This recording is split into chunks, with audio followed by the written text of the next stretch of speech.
Very good morning to everyone. I'm talking about common lapses in reporting methods and results of randomized controlled trials. So, as you may be familiar, this is the Consort reporting guidelines for clinical trials. The latest updated one was Consort 2010. This article specifically pertains to the generic design. And then there are 30 modifications of this Consort statement, one for each alternative design. So there's one for cluster randomized trial, there's one for stepped wedge, there's one for crossover trial, equivalence, in non-inferiority, etc., etc. But what I'll be talking about today is this generic guidance for the parallel group design. What's quoted here is the first sentence from this document. The whole of medicine depends on the transparent reporting of clinical trials, which is probably not an exaggeration. So what I'll be picking out are the items that are most commonly reported in literature to be misreported. So, for example, this is a Cochrane review that talked about common lapses in reporting, as per Consort, and there are many other articles out there in literature who've done sort of an audit of the reporting quality of randomized controlled trials. So what I'll be picking out is just the common items that are reported in all of these articles. So, of course, the design we're covering today is the prototypical parallel group randomized controlled trial. There are many, many modifications of this design. And, of course, the extensions of the Consort statement, the 30, 40 extensions that they have, they pertain to the alternatives to this generic design. But we'll be talking about this design. Now, as you may be aware, the basic design of an RCT is very simple. So you have these two groups. And what's really beautiful in an RCT is the way that these two groups are created. So that's through a process called randomization. Conceptually, randomization is very similar to flipping a coin. So that means that every participant who enters your trial should have an equal probability of landing up either into the intervention arm or the control arm. So conceptually, it is like a coin flip. And therefore, the real beauty, and this is actually a very beautiful process, because what you land up with is two groups that are prognostically balanced. So these two groups of people, the intervention and control, they have the same destiny, right? So they have equal balance of all prognostic factors, be it age, be it gender, be it comorbidities, anything that may possibly influence the outcome is equally balanced. So you have two prognostically balanced groups, and therefore, any difference in the outcome that you achieve or notice in the end of the trial can be attributed to the intervention. So the first two items that are commonly reported to be misreported are pertaining to randomization itself. So the first item pertains to random sequence generation. So very often trials do not report how the sequence was generated. What this is talking about is basically making an unpredictable list or assignment rule, right? Now, this is done by referring to a random number table, and now there are many, many softwares. So what you would like to see is that the trial reported that the random sequence generation was done using a computer-generated random number table. So this is what you have to mention, computer random number generator. So this is what Consort says, authors should specify the method of sequence generation, such as random number table or computerized random number generator. Now, however, this is often missed. So this is an example of poor sequence generation. This was a trial that said children, so this compared to drugs for epilepsy in children, and they said children were assigned to receive either diazepam or lorazepam on an odd and even dates basis. That is, children admitted on an odd date received diazepam, and those on an even date received lorazepam. So this is not randomization.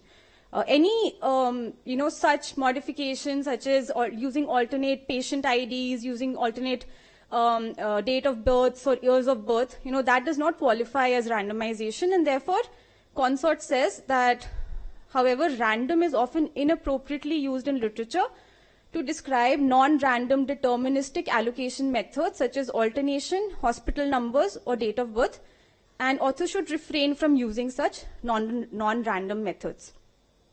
Now, the second item which pertains to randomization, I'll describe in the form of one very famous trial that was later published, and they conceded that this happened.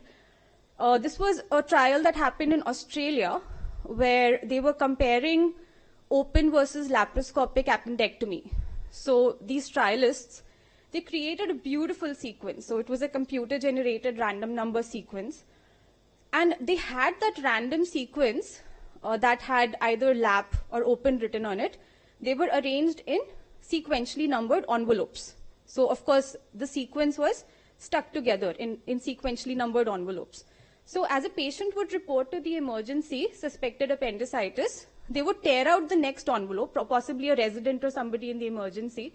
They would tear out the next envelope, they would open it, and if it said open, the patient would go to open appendectomy, and if it said lap, the patient would go to lap. Now, what happened in this hospital was that the residents were only trained in conducting open appendectomy, okay, not laparoscopic.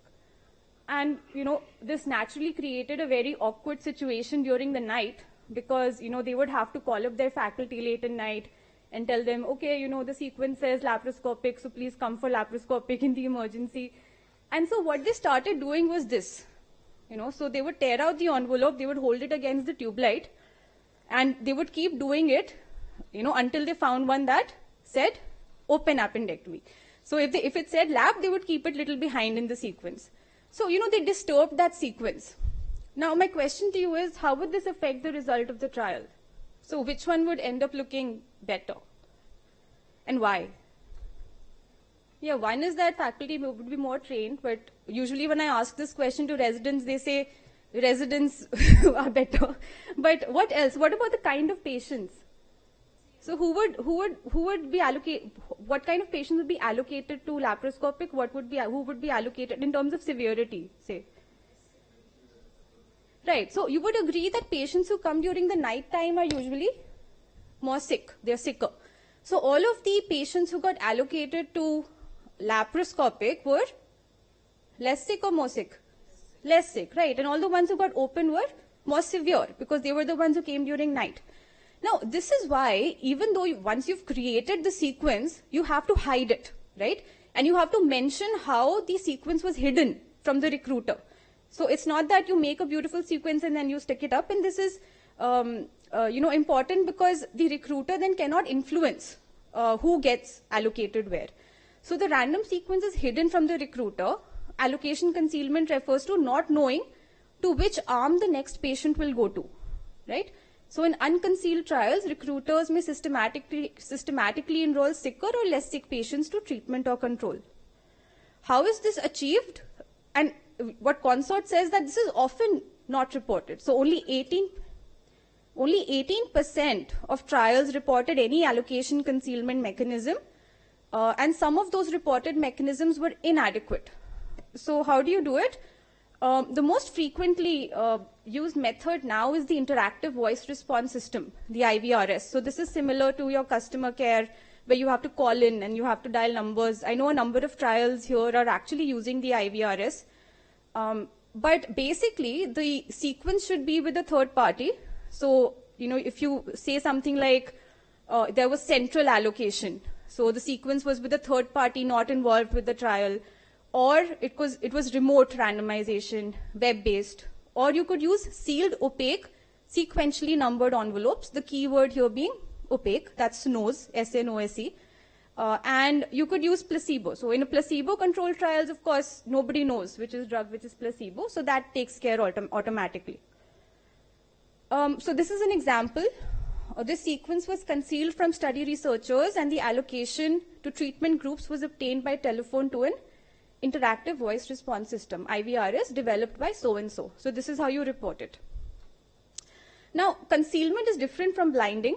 I won't go through this entire table, but just to tell you that blinding refers to making different players in the trial unaware of which is treatment and which is control, right? So basically, allocation concealment is protecting the sequence before the randomization, And after those groups are created through randomization, after that the sequence is maintained through blinding, right? To clarify further, let me give you an example. So this is just consort saying that allocation concealment should not be confused with blinding. You should explicitly, separately mention allocation concealment. But to tell you the influence of blinding, let me give you an example. This was a review that we had done that compared 6 months versus 12 months of dual antiplatelet therapy after stenting. So the trials compared 6 months versus 12 months of dual antiplatelet. So aspirin alone versus aspirin plus clopidogrel. Now all of these trials were unblinded trials. So everybody knew, the physician knew, the patient knew that they are in the single antiplatelet or in the dual antiplatelet arm after 6 months. So what happened in these trials was that the physician, they knew, okay, this is a patient that's in the single antiplatelet arm. So they increased the dose of aspirin, right? Whereas very often what happened was that the patient knew I'm in the single antiplatelet arm, so he went out and bought the other drug, right? So these are two terms that are very often referred to when we're talking about blinding. One is co-intervention and the other is contamination, right? So the patient going out and buying the other drug, that is contamination. So he was supposed to be in the single antiplatelet but got dual antiplatelet. The physician increasing the dose of aspirin in order to compensate, that is co-intervention, right? So this is how blinding protects the sequence, in the sense that you started out with two groups that are prognostically balanced, but that is no guarantee that they will stay prognostically balanced throughout the trial. And that is what blinding helps with. It avoids co-intervention, it avoids contamination. Now, who is blinded? There are 5 types of people who can be blinded in a trial: patients, caregivers, data collectors, outcome adjudicators, and data analysts. Outcome adjudicators are independent assessors who certify that the outcome has occurred. They are assessors apart from those involved in the trial. And this is a very famous survey that happened. P.J. Devereux had done this survey where he had asked 91 physicians to provide their definition of double-blind. So who is blinded in a double-blinded trial? And they also did a review of textbooks. So what do textbooks say with regard to who is blinded in a double-blinded trial? So what would you say? Who out of these 5 people are blinded in a double-blinded trial? Yeah, so if I were asked, I would also say patients and caregivers. But the results revealed that there's actually no consensus whatsoever. So nobody knows. There are 38% of people who said what we said, but then 13% said all 4 of these groups, 10% said all 5, and 29% said other things, right? So this is why consort says do not use the term double-blind. They say that these terms are ambiguous, and as such, authors and editors should abandon their use, right? So just tell us explicitly who all were blinded. Now coming on to results, and this is where things get really interesting. This is often the first table in the RCT, the reporting of RCT. The first table is the baseline characteristics table, and very often this is associated with a third column here. So this is comparing the baseline characteristics which you want to be balanced across groups. Now the third column here that trialists add is the significance testing for baseline differences. Now this may be perceived as kind of like nitpicking or hair splitting on behalf of consort, but this is what consort says on significance tests for baseline difference. So p-value that you put on the third column, they say you should not do it, right? They say, unfortunately, significance tests for baseline differences are still common. Such hypothesis testing is superfluous and can mislead investigators and their readers. Now why is this? Well, because what the p-value is telling you in the baseline characteristics table is that whether any differences that are occurring in the baseline, are they by chance or not, right? But in a randomized controlled trial, any difference that will occur has to be by chance, right? So at a threshold of 0.05, 1 in 20 p-values will always be less than 0.05. That is expected, right? Which is why they say that do not do the significance testing for baseline differences. This is just an article that said it's an unhealthy research behavior that's hard to eradicate. However, the next point is, I think, way more important, and deserves way more attention. So let me tell you about these two trials. They are comparing interventions versus placebo. And so what is depicted here is the result from these two trials. So you can see here that study B, of course, would be way bigger. This line, let me tell you what this is depicting first. This line in the middle is the line of no effect. So this is a risk difference of 0. So risk difference is basically difference in incidence of the outcome between the two groups, right? So if there's 60% mortality in placebo arm and 40% mortality in intervention arm, 20% is the risk difference, right? So that is what is depicted here. This line in the middle is the line of no effect. This line here in the center is the point estimate. So this is the best guess from the results of the trial. And this horizontal line is the confidence interval. So the confidence interval is a concept that's similar to margin of error, which is the whole range of values that is consistent with the data, the whole range of plausible values. So you can see here that these are the results of those two trials. And you can see here that, of course, study B would naturally be a bigger trial because you just look at the confidence intervals. It's very narrow. Whereas study A is, it's probably smaller. Now, both of these studies are showing an effect. You agree that both of these studies are showing an effect. They're both positive trials. However, the result of this study A is clarifying that the range of possible values can extend up to even a 20% benefit. So it could range from a possibly small benefit, 1% benefit, to 19% of risk difference. Whereas it is being clarified through study B that this study only has a small benefit, okay? So 95% CI clarifies that drug A has a moderate effect and may have a big effect, whereas drug B has only a small effect, right? So the p-value of both of these studies is the same. It is 0.03, statistically significant. So a p-value will tell you this much, that, it's a positive trial, that the result is statistically significant. It's on one side of the line of no effect. But it's not giving you any idea of what magnitude you can expect. So it's telling you that it's on this side of the line of no effect, but how far does it go? It's going till 20%. It's possible that the intervention may even have a 20% reduction in the outcome. So that is being depicted only by the confidence interval. So which is why p-value does not give you any indication of the magnitude of the effect. Now, to take a converse example, these are two studies these were two negative trials, right? So both of them showed no benefit. Now over here in study B, the effect can range from minus 0.1 to plus 0.1, right? And in study A, the effect can range from minus 48% to plus 48%, right? Now both of them are negative trials, but which one tells you with more certainty that the drug does not have an effect? Study B, right? Study B tells you with more certainty, whereas study A, you can say, is inconclusive. This is an inconclusive result. So this, you can say, is evidence of absence of an effect. You have enough evidence that there is no effect of the drug. Whereas study A is telling you that there's absence of evidence. We don't know. It's inconclusive. But a p-value of both of these studies is the same, 0.7, right?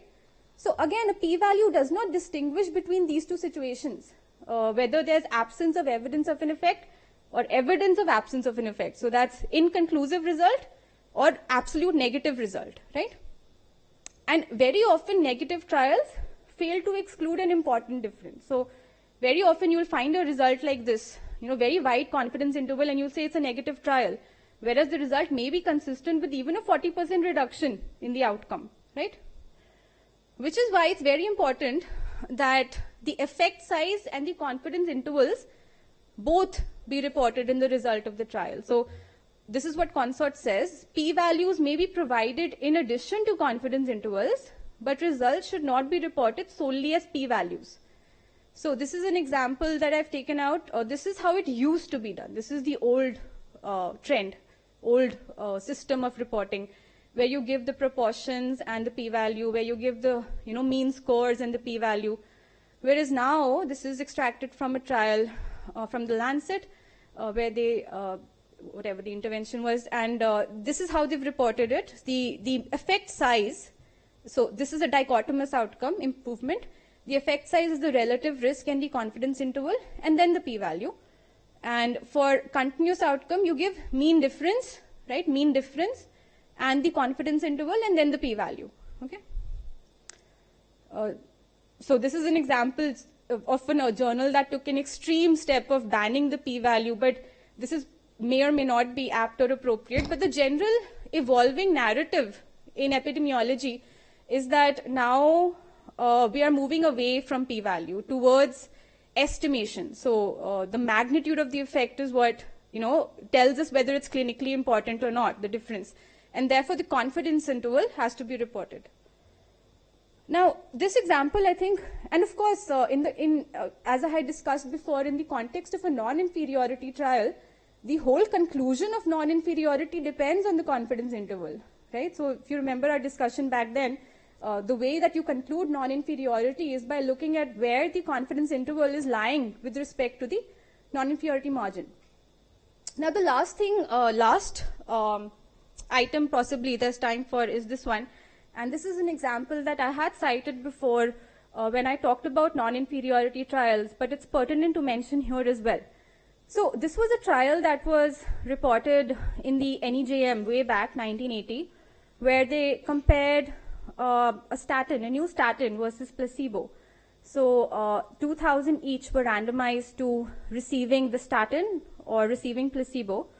Now, out of those that were randomized to the new statin, there were compliers and non-compliers, right? So 800 complied and 1,200 did not comply. Out of those who complied, there was 15% mortality in compliers, and in placebo arm, there was 21% mortality. So this was an industry-sponsored trial, and so industry said, look, if you take the drug, there's 15% mortality, and in the placebo arm, there's 20% mortality. And this difference is very, very, very statistically significant. And so the drug works, right?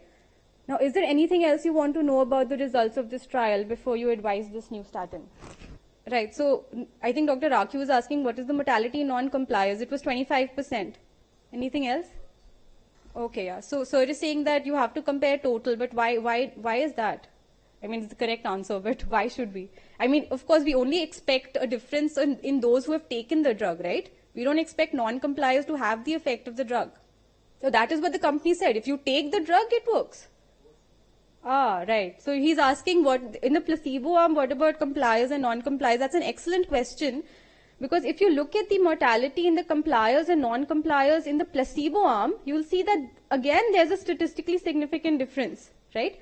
So 15% mortality in compliers in placebo arm, 25% mortality in non-compliers in the placebo arm. Then look at this p-value, it's less than 0.0001. And overall, of course, there's no difference. So 21% and 20% mortality in both the groups. But what this example tells you is that compliance itself is kind of like a prognostic factor, right?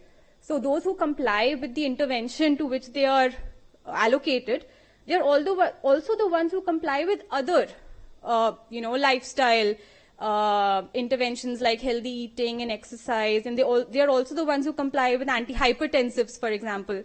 Which is why in an analysis of an RCT, you cannot just take compliers into your analysis, even though that's tempting, because you want to say, it's only if the patient complies with the intervention do I expect an effect. But the main reason to include all into your analysis is that the prognostic balance that you have, the prognostic balance that randomization created at baseline, it is for these two groups, 2000 and 2000, right? If you do compliers only analysis, that's called a per protocol analysis, what you've taken out of your analysis is a group of people who are very different prognostically than those that you've included. So this is why the consort statement says that information about whether investigators included in their analyses all participants who underwent randomization in the groups to which they were originally allocated, and that's the intention to treat analysis, right? Of course, in the context of a non-inferiority trial, which I had spoken about earlier, the situation is different. So there, an intention to treat analysis and a per protocol both have to be done, but then that is a diverse design with unique interpretational challenges, and that's for another day. There are other reasons to do intention to treat. It's a more conservative estimate. It's more difficult to show an effect with ITT and many others. But the main reason is this, that we want to preserve the prognostic balance that randomization created in the first place. So this is just the consort statement on ITT, but I've already spoken about the concept. And I think this is the last thing I'm going to talk about. Just take 1 minute. This was a trial that compared 5 versus 4 courses of chemotherapy and AML. And you see here that these trialists, so this is 5 courses and this is 4 courses, and the outcome is mortality. So of course in the beginning, when there are very few events, you'll see that the confidence interval is very wide. Okay, and so, but as more, they started recruiting more patients, and they noticed that, okay, there appears to be a benefit with 5 courses as compared to 4 courses. And so here they had actually met their stopping boundary. So this is where they found a statistically significant result. But the trialists said, you know what, this is probably too good to be true, so we're going to continue to enroll. And as they enrolled more and more patients and as more and more events accrued, you will notice here that this benefit that they had noticed in the beginning, it was actually lost. And there was an indication towards increased mortality with 5 courses of chemotherapy. Now, had they stopped here, right here, they would have subjected patients to unnecessary, extra course of chemotherapy with no benefit and possibly even some harm. Now, this often happens in RCTs, that with few events, very few events and small sample sizes, you'll notice a very big benefit, right? A very large magnitude of benefit.